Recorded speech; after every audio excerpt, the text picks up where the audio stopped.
যেটা বলতেছিলাম, যেটার জন্য বলা, রবিউলের জন্য আমি মানে এক্সপেক্ট করতেছিলাম যে রবিউলের ডেবিউও হয়ে যাবে, যে বল করতে পারে, টানা লম্বা স্পেলে সেদিন গল্প করতেছিলেন, ফার্স্ট ক্লাসে সেঞ্চুরি আছে। তো এখানে তো হৃদয়ের জায়গায় যদি ওরে খেলাইতো, things could have been different. না, আমাদের হৃদয়ের জায়গায় আইডিয়া হৃদয় অথবা অমিত যেই খেলুক না কেন, উইকেট কিপার যদি অমিত, তাহলে সেক্ষেত্রে নাইম হয়তো, আপনি তাকে 5টা বলার নেই, আপনি ওই টেমপ্লেট থেকে সরে আসছেন, কারণ হচ্ছে মিরাজ নাই, মিরাজ হচ্ছে আপনার বাফার অথবা সাকিব আল হাসান, যেই রোল বলেন না কেন, তো শান্ত না ওই রোলে আর কি, টেস্টে তো ভাই অ্যাটলিস্ট হয়ে যায়, করবে 4টা। তো ওই জায়গা থেকে ওই যে they don't trust Naim's batting as much, যে কারণে হচ্ছে তাকে ওইটা দেয়া হয়নি।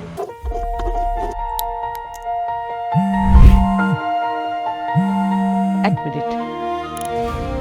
হ্যালো, শুরু হচ্ছে ফেস অফ টুমরো, খুঁজছি নতুন অভিনয় শিল্পী। আর একটু যেহেতু লম্বা ব্যাটিং চাইছে আর কি, লম্বা ব্যাটিং এ তো কিছু হয় না, আতিফ যেটা বললো, হ্যাঁ 6টা খেলে 140 তাই হয় কখনো, এটা যে খুব না আমার লাস্টের দিকে তাদের মানে নাইমের সাথে লাস্টের গত 1-2 সপ্তাহ মানে এই leading towards the test match, সেটা অনেক কিছু ঘটে গেছে, যেগুলো মানে আমি এটা জেনেই বলতে, অনেক কিছু ঘটে গেছে যেটা আসলে টিম ম্যানেজার ভাবতেছিল যে আচ্ছা let's give him some space, let's give him, because knowing him very closely, মানে he's a very quiet, shy guy who went through a lot of ups and downs in his private life. So keeping that in mind, but আমার মনে হয় যে মানে whether you play 9 or not, you have to play 5 bowlers because হ্যাঁ ওটা যেটা বাংলাদেশ করতেছিল কি, মানে 5 bowlers তো পাচ্ছিল, বিকজ যদি in an normal situation Amit আর হৃদয়ের জায়গায় তো খেলবে লিটন আর Miraz, then you have 5 bowlers. So that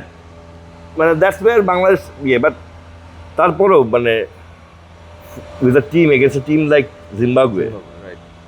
who are not very regular in test, who play মানে টেস্ট আর ওইভাবে জিম্বাবুয়ে 8 বছর রেগুলার 8 মাস পরে আসছে আর কি, এই ম্যাচটা তো 8 মাস পরে, হ্যাঁ এই ম্যাচটা 8 মাস পরে, মানে ওইরকম একটা টিমের সাথে কিন্তু মানে you can put up excuse and probably আরেকটা জিনিস আই এম নট শিওর, নিশ্চয়ই এটা কোনো মানে কেউই মানবে না যে আমরা একটু কমপ্লেসেন্ট ছিলাম কিনা, সেটাই একটু কমপ্লেসেন্সি ভর করতে পারে, বিকজ আমরা যেভাবে খেলছি আয়ারল্যান্ড সিরিজ বা ইয়ে সিরিজ, আয়ারল্যান্ডকে কিন্তু আর বলা যাবে না, এখন ছোট দল বলা যাবে না, ইন্ডিয়ার সাথে সিরিজ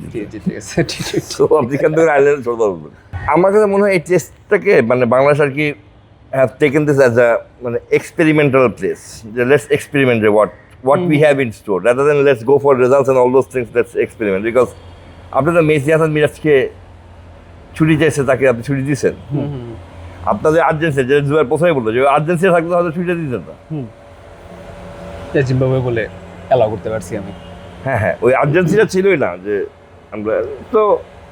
ইনভাবে আমার কাছে মনে হয় যে 25 বছর পরে ইনিংস হারাটা তো যথেষ্ট লজ্জাজনক বা দুঃখজনক, but at the same time এটাও কিন্তু মানে খুব ভালোভাবে হয়ে গেল, প্রতিষ্ঠিত হয়ে গেল যে আওয়ার বেঞ্চ স্ট্রেংথ, যাদেরকে নিয়ে আমরা এত মানে লাখ কপি বানাইছি, আই মিন স্টোরি বানাইছি, ছবি ছাপাইছি পত্রিকায়, স্পেশালি ব্যাটিং এ ভাই, ওইটা এখনো রেডি না, এটা এখনো রেডি না। আপনাকে স্যাডলি আপনাকে 20টা টেস্ট দিতেই হবে, 20টা ওইটা পাওয়ার জন্য। আপনি আতিফ ভাই ভালো বলতে হবে যদি মেমোরি রিফ্রেশ করে, অ্যাপার্ট ফ্রম জয় লাস্ট 10 বছরে যতগুলো টেস্ট ডেবিউ হয়েছে, শান্ত অনেক সময় লাগছে, একমাত্র লিটন দাসকে 2015 সালে যখন তার টেস্ট ডেবিউ দেওয়া হয়েছে, তাকে মনে হয়েছে হি বিলং ইন দ্যাট ওই লেভেল। না মানে when you play at that innings against India, মানে that first his debut innings, so আপনি that ওই জিনিসে নিজেকে মানে he just wrote down his name in the মানে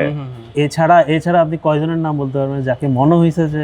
ফার্স্ট টেস্টে যে বিলং করে এখানে? Are you ready to be face off tomorrow? আগামীর তারকা হওয়ার সুযোগ এখনই। রেজিস্ট্রেশন করো faceoftomorrow.show।